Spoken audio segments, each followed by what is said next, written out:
$68 billion. That's how much the United States has spent on the Patriot missile defense system over the last 40 years. Fourth-generation Patriot, deployed worldwide, marketed to every American ally as the gold standard of air defense. And Iran just fired something at this system that couldn't be stopped. So what is this? I'm DefEcon. Let's get started. What's happening in the Middle East right now is not just a mutual missile strike. This is a live fire test of history's most expensive shield against a weapon built specifically to break that shield. The FATAH hypersonic missile versus the Patriot air defense system. And the first answers emerging from this test should deeply disturb every defense planner in Washington. In June 2023, Iran introduced the FATAH 1. The following year came the FATAH 2. Both are hypersonic, meaning they can reach at least Mach 5. But what makes this weapon dangerous is not speed. The real issue is maneuverability. Conventional ballistic missiles are also fast. An intercontinental ballistic missile can reach Mach 20. Patriot intercepts these missiles with ease because their arcs are predictable. If a computer can predict where a target will be 8 seconds from now, it sends the interceptor missile exactly there. Hypersonic glide vehicles break this equation. They dive into the upper atmosphere, glide at extreme speeds while maneuvering laterally, changing their course in real time. The clean parabolic arc is gone. Iran claims the FATAH 2 reaches Mach 13-15. These are Iran's own stated figures. Independent verification is not available. But here is what the Pentagon has repeatedly told Congress. Hypersonic weapons represent a category of threat that currently deployed American defense systems were not designed to counter. We have a gap. Patriot entered service in 1981.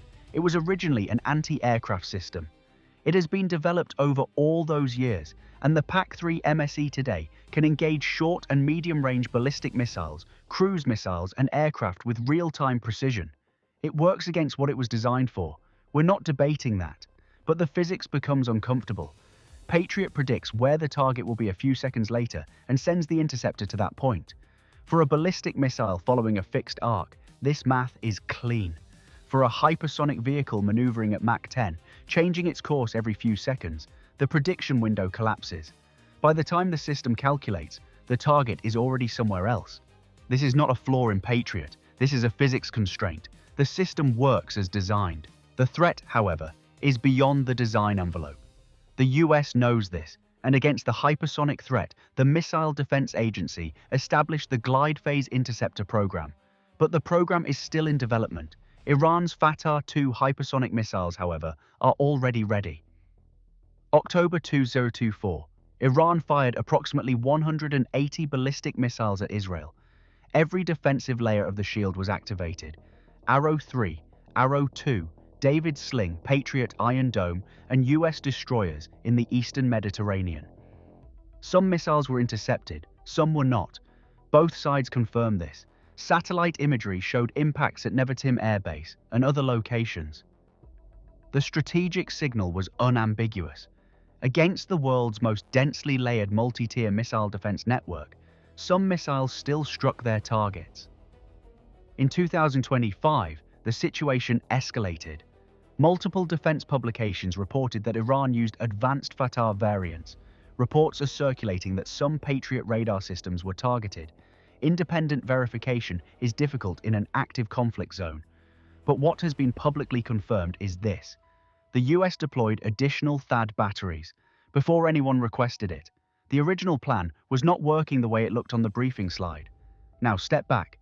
Israel built the world's most layered missile defense architecture.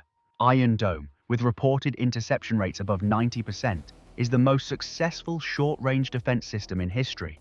But Iron Dome was developed for Qassam rockets, not for hypersonic glide vehicles at Mach 13.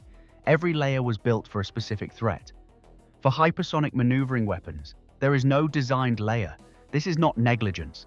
5 years ago, the threat was theoretical. Today, it is operational.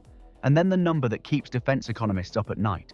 A single PAC-3 MSE interceptor costs approximately $4-5 million. Iran's ballistic missiles cost between $100,000 and $500,000. The ratio is brutally clear. The defender spends 10 to 50 times more per shot than the attacker. In a short conflict, this gap can be absorbed. In a long-term conflict, this math grinds you down.